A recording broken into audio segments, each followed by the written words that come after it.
전세 때문에 지금 아주 끙끙 앓고 있는 대한민국의 상황에 대해서 한번 설명을 해보도록 하겠습니다. 고소장이 계속 들어온다. 수도권 일대 전세 사기 40대 입건. 이게 그 최근 기사거든요. 전세 사기 뭐 문제 이런 것들은 여전히 계속되고 있습니다. 그래서 이것 때문에라도 지금 전세가 지금 아주 골머리다 이렇게 얘기를 하고 있는데, 또 반대로 보면은 또 전세 가격이 또 상승하게 돼요. 지금 아파트 쪽은 막 전세가 상승합니다. 이것도 뭐 수도권과 서울은 막 상승을 하고 있고 지방은 또 막 내려가고, 상대적으로 공급이 좀 많은 지방들은 좀 전세가 좀 빠지고 있고, 공급이 좀 부족하고 이런 곳들은 이제 전세가 바로 영향을 받으면서 다시 상승하고 있는, 한마디로 좀 전세 때문에 비아파트, 아파트 다 문제가 되고 있는 상황입니다. 전세가 말 그대로 한국의 부동산을 좌지우지하는 거는 여러분들도 이제 많이 보셨을 텐데, 이 전세라는 게 사실 경제 발전 시기에 돈도 없고 집도 부족한 이제 한국에서 어찌 보면 약간 궁여지책 아니면은 그냥 자연스럽게 생겨난 그런 제도인 거죠. 그 당시만 하더라도 이제 기업들이 워낙에 많이 돈도 많이 필요했고 기업이 막 성장하기 바쁘던 시절이죠. 물건이 없어가지고 못 팔아가지고 물건이 만들어지면 바로 막 가져가고, 그 정도로 지금 경제도 호황이고 기업들도 막 계속 확장하고 하던 시절이기 때문에 없는 돈을 뭐 국민들이 집 사는데 빌려줄 수는 없었어요. 그러다 보니까 기업 빌려줄 돈도 없으니까 니네끼리 그냥 알아서 돈을 빌려주면서 뭐 집을 사라, 이렇게 된 게 이제 전세라고 보시면 되겠습니다. 전세는 1800년 후반대에도 뭐 있었다고는 하지만, 제가 뭐 본격적으로 전세가 이렇게 좀 확대됐다라고 보는 거는 아무래도 뭐 6.25 이후에 1960, 70년대 지나면서 이제 아파트도 생기고 본격적으로 늘어난 게 아닐까라고 생각을 하는 게, 데이터를 보면은 1975년도에 전세 가구 비율은 17.3%라고 합니다. 한마디로 그때만 해도 월세가 더 많았었겠죠. 근데 이게 한 20년 지나가지고 95년 되면은 30%로 늘어납니다. 그 다음에 이제 IMF 겪으면서 조금 막 힘들었어요. 하다가 나중에 다시 또 집값이 막 올라가고 그러면서, 요건 아파트 기준이긴 한데 2022년 전세 가구 비중이 45%다.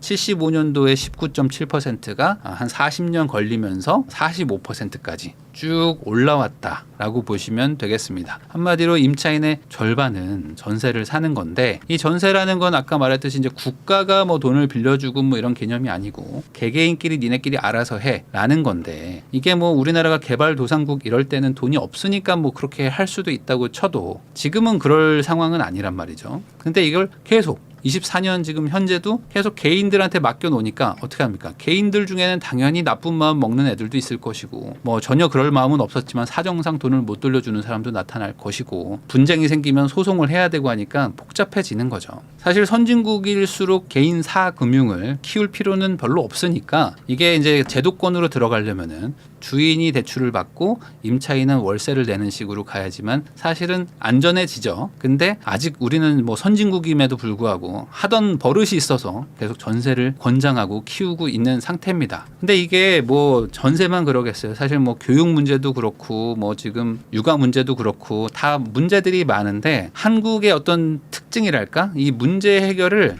좀 이제 정면 돌파, 한마디로 이게 딱 수술을 해가지고 도려내가지고 흉터는 생길지언정 세사를 돋게 하는 방향이 아니라, 약간 진통제를 주면서 그때그때 무마하다가 나중에 이를 더 키우는, 이게 약간 우리나라 특성이 아닌가 싶기는 한데, 전세도 마찬가지입니다. 진통제를 막 주기 시작하는 거죠. 가장 최근에 이제 집값이 한번 훅 빠졌다가 올라갔던 게 이제 금융 위기 때라고 보면은, 그때도 이제 사람들이 집을 안 사니까 매매가는 이제 쭉 빠지는데 미분양은 막 터지고 전세를 막 살기 시작해요. 그러니까 사람들이 집은 안 사고 집에 거주만 하려고 하니까 매매가랑 전세가가 막 붙기 시작합니다. 근데 사람들이 안 살려고 하면 할수록 전세가 많이 치솟거든요. 그러다 보니까 이게 2011년 기사인가 그런데, 부동산에 선금을 맡기고 묻지마 계약을 했다. 하도 전세를 많이 구하러 오니까 집을 보고 계약하는 게 아니라 복덕방, 그때는 복덕방이라고 많이 불렀으니까 복덕방 중개소 사장님한테 그냥 전세 계약금을 맡겨놔요. 맡겨놓고 기다려. 그러면 집이 나오면 중개사가 먼저 계약서를 쓰고 가계약금 쓰고 그 다음에 집을 보여줬다. 그 정도로 지금 심각했었다. 그러다 보니까 이 전세 시장 어떻게 할 거냐, 전세가 이렇게 급등하는데 나 전세 못 얻는다 하면서 이 국민들 불만이 엄청나게 많았거든요. 그러다 보니까 이거 어쩔 수 없다. 전세 자금 대출을 해주자 이런 식으로 간 거예요. 잠깐은 쓸 수 있는 정책이긴 한데 뭐 좋은 정책은 아니겠죠. 국민들이 돈이 없다고 하니까 대출을 해주자 약간 이런 진통제를 놓기 시작합니다. 그래가지고 실제로 그때 뭐 8천만 원 이하만 해줬던 그런 뭐 전세자금 대출을 뭐 1억까지도 늘려주고 금액도 막 늘려주고 하면서 대출을 좀 확 풀어줘요. 요때가 이제 전세자금 대출의 뭐 시작이라고 보셔도 뭐 크게 무방하진 않습니다. 그러면 이제 지금 보시는 분들은 이게 좀 이해가 안 될 수도 있습니다. 아니 1억짜리 전세가 어디 있다고 뭐 1억을 풀어줬다 말았다 하는 거야 라고 말할 수도 있는데 이 당시가 전세가 급등하긴 했는데 급등해서 2, 3억이었어요. 그러니까 서울 전세가 지금처럼 뭐 막 5억, 10억, 20억 하고 막 이런 데가 아니고 옛날에는 뭐 2, 3억 했던 게 사실 뭐 고작 뭐 15년 전 이야기라고 보시면 됩니다. 그러다 보니까 뭐 1억대까지만 전세를 빌려줘도 꽤 많이 빌려주는 거죠. 자, 그런데 이게 한번 시작하면 멈출 수가 없잖아요. 왜냐하면 그 뒤로 이제 전세가 막 폭등하기 시작하니까 전세자금 대출을 해주긴 해줬는데 전세가 올라가면 어떻게 해야 돼? 이제 그만할게요라고 말을 못하는 거죠. 나 돈 더 빌려줘라 라고 국민들이 요구를 하니까 계속 빌려주기 시작합니다. 자, 그래서 이제 가계부채가 사실 심각하다고 말하는 분들이 많은데 이 가계부채가 이제 주택을 사면서 늘어난 것들도 분명히 있지만 이 전세자금 대출 때문에 늘어나는 부분도 많거든요. 근데 사실 생각해보면 주택담보대출은 담보라도 있죠. 이 집을 담보로 가지고 있으니까 이자를 못 내면 사실 이 집을 경매를 쳐서라도 회수가 좀 가능한데 전세자금 대출은 사실 담보도 없는 거예요. 그리고 우리나라 전세자금 대출은 소득도 잘 안 보죠. 신용도 잘 안 보는 그러니까 이상한 대출입니다. 그러니까 말 그대로 그냥 정부가 보증 서줄 테니까 얘한테 돈 빌려줘 이런 식의 대출이에요. 그러니까 담보도 없어. 그러니까 정부가 왜 보증까지 서가지고 대출을 해주냐. 사실 이게 논란일 수밖에 없거든요. 그럼에도 불구하고 이제 전세가 너무 올라가고 그러면 아니 주거 안정을 위해서 대출을 안 해주란 말이냐 약간 이런 논리 때문에 대출이 막 나갔던 거죠. 근데 전세가 올라가니까 정부는 해결하라 라는 이제 국민의 목소리가 많았고 그러니까 전세자금 대출 우선 정부가 보증 쓰면서 만듭니다. 근데 전세 이자가 비싸다고 하니까 어떻게 돼요? 이자를 계속 깎아줘요. 대출을 더 많이 받아야 되는데 이자가 너무 비싸니까 정책 자금을 동원해가지고 한마디로 세금을 붓는 거죠. 그래서 이자를 막 깎아주기 시작합니다. 그러면 어떻게 됩니까? 이자가 깎아줬으니까 사람들이 전세를 뭐 싸게 빌리는 게 아니라 또 더 빌리죠. 계속 상처는 커지고 진통제를 놓는 상황이 옵니다. 그래서 수술을 못하고 진통제만 처방하는데 여기다가 이제 또 하나의 악수를 두는 게 전세보증보험이었죠. 전세보증보험을 들면서 이제 너가 그렇게 비싸게 대출까지 해서 얻은 전세를 혹시나 못 돌려받을 수도 있으니까 그 돈을 우리가 보증을 서줄게. 대출도 정부가 보증을 해주고 못 받는 것도 정부가 보증을 서줄게 라고 한 겁니다. 전세가 쌀 때는 그래도 뭐 못 돌려받아도 어떻게 되겠지라고 생각을 했는데 전세가 막 3억, 5억, 7억 막 이렇게 올라가니까 야 이거 내가 못 받으면 큰일 나잖아요. 그러니까 정부가 보장하는 식으로 또 한 번의 진통제를 놓기 시작합니다. 자, 그럼 전세대출 이자도 싸죠. 그리고 정부가 전액을 또 보증하죠. 이렇게 되니까 월세를 살 이유가 없어지는 거죠. 그러니까 사람들이 전세를 더 선호하기 시작하면서 전세 비중이 계속 올라가고 전세가 올라가니까 당연히 갭 차이도 줄어들면서 매매가도 올라가는 이런 모습을 보였습니다. 그래서 이 그래프를 보면은 급증하는 전세 보증 대출액을 알 수가 있는데 2004년, 2005년, 7년, 8년 뭐 그렇게 잠잠했어요. 근데 이때부터 본격적으로 대출이 나간다고 했잖아요. 그래서 쭉 급등하기 시작하고요. 뭐 한 20조 정도 되던 전세 보증 대출액이 120조, 지금은 막 170조, 180조를 막 넘어가고 있는 그런 추세라고 보시면 됩니다. 그래서 이 가계 대출이 되게 지금 심각하다고 하지만 그 중에서 한 20% 정도가 전세 대출이라고 하거든요. 그러니까 이것도 사실 적은 비중은 아니죠. 전세 대출만 줄여도 가계 대출이 뭐 상당히 많이 줄어들 수 있는 상황이긴 합니다. 근데 아까도 말했듯이 이제 진통제를 계속 놓다 보니까 어떻게 됩니까? 이제 사고가 터지기 시작하는 거죠. 그리고 이제 문제가 터지면서 보증을 섰던 정부가 이제 떠안기 시작하는데 22년도까지만 해도 한 1조 채 안 되게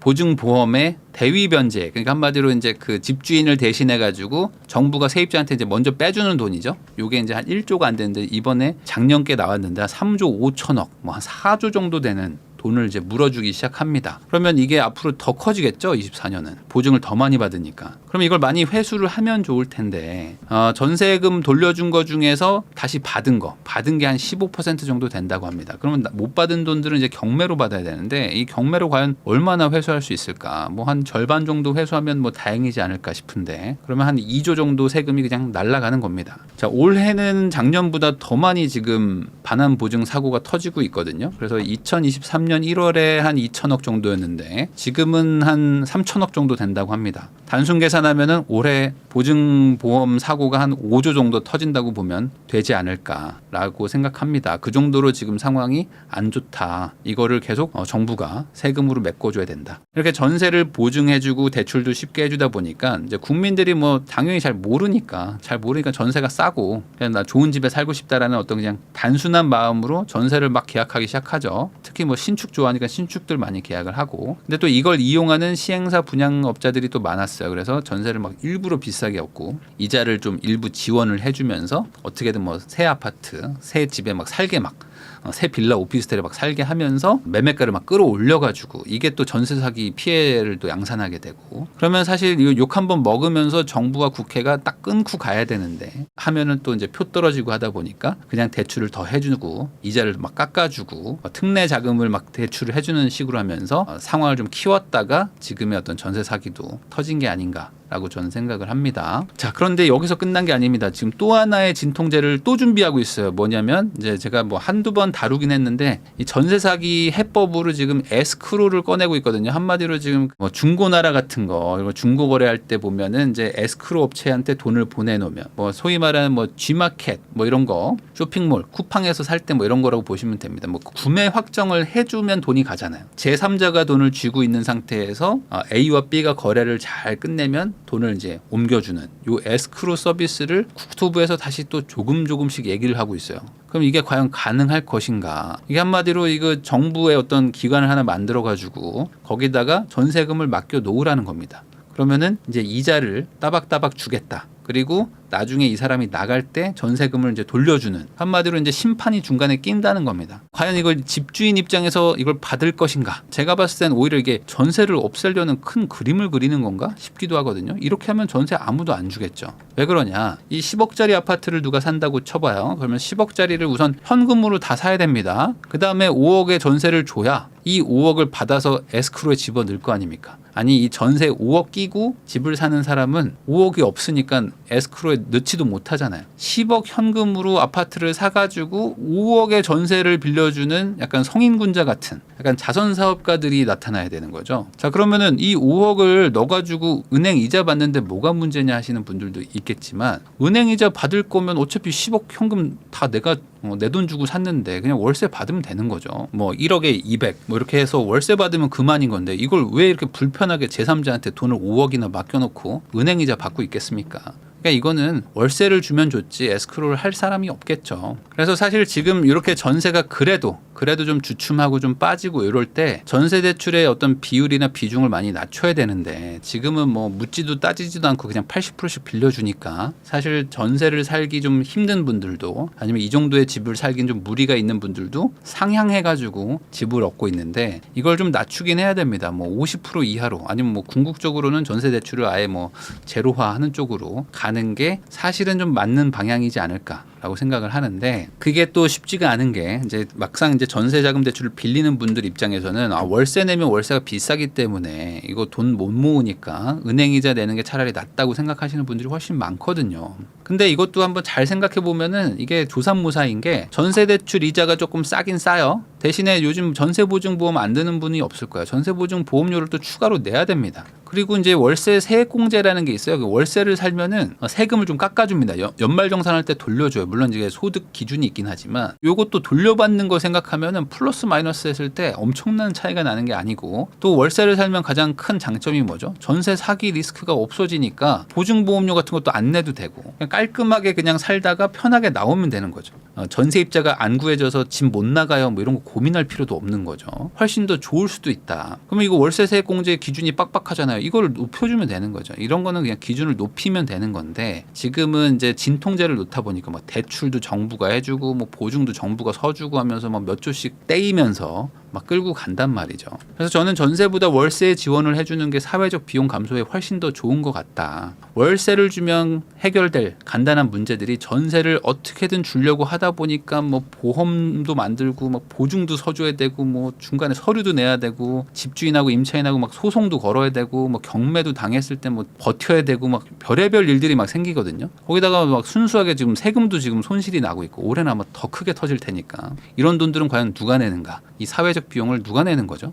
그래서 지금 임차인과 임대인의 거래를 하는 게 사실은 어찌 보면 전세, 월세 이런 건데 여기서 이익은 사실 은행이 제일 많이 봅니다. 왜냐면 임대인이 바로 월세 받으면 되는데 이걸 은행에 이자를 주고 있으니까 은행은 그냥 가만히 앉아서 돈을 버는 거예요. 근데 은행이 이익을 보는데 실제로 손해는 누가 봐? 정부가 봐. 정부가 여기 보호해 준다고 여기다 계속 돈을 갖다가 넣고 있는 거야. 그러면 임차인들은 은행에다가 이자를 주고 있고 임대인들은 그냥 뭐 가만히 있는 약간 이런 상황이라고 보시면 됩니다. 그러니까 이게 지금 전혀 구조가 좋지가 않다. 은행들이 요즘에 이자로 돈 많이 번다는 거 아실 겁니다. 왜냐하면 뭐 기업에 빌려주는 것도 있지만 사실 이 주택의 대출을 많이 해줘요. 가계 대출에. 근데 요 가계 대출이 상당히 안정적인 수입원이거든요. 왜냐하면 기업은 사실 리스크 있는 투자를 하기 때문에 원금 회수가 잘 안 될 수도 있고 연체도 많이 할 수 있는데 이 거주라는 건 사실 뭐 국민 뭐 대다수가 필수적으로 하는 거니까 당연히 연체도 안 되려고 하고 어떻게든 내죠. 애 학원은 끊어도 전세대출 이자는 냅니다.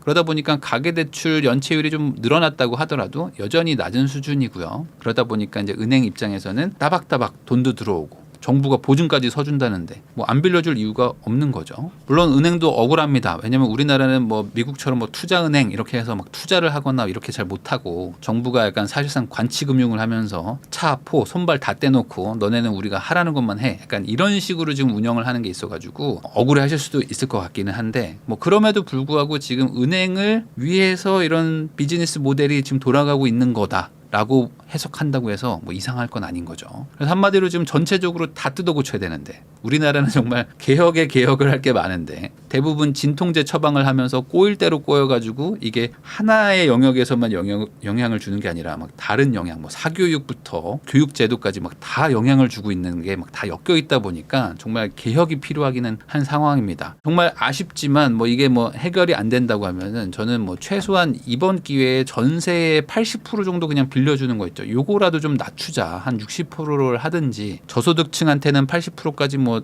어쩔 수 없이 해줘야 된다 그러면 어느 정도 약간 중산층부터는 좀 대출 비율을 좀 낮춰가면서 약간 좀 이렇게 반전세로 좀 유도를 하고 보증금도 좀 낮춰가면서 실질적으로 뭐 이 시장에서 뭐 주인이 뭐 경매로 넘어간다거나 뭐 이렇게 할 때 뭐 깡통 전세가 되거나 이런 것들을 좀 막아줘야지 이 사회적 비용이 좀 줄어들지 않을까. 시장이 좀 정상화가 되지 않을까라고 개인적으로 좀 생각을 해보는데 큰 틀에선 안 될 것 같아요. 다시 한번 또 진통제를 놓지 않을까. 그래서 또 정책자금 빌려주고 또 이자를 깎아주고 또 전세 대출 많이 해주는 식으로 가면서 다시 한번 또 반복되지 않을까라고 좀 생각이 들기는 하네요.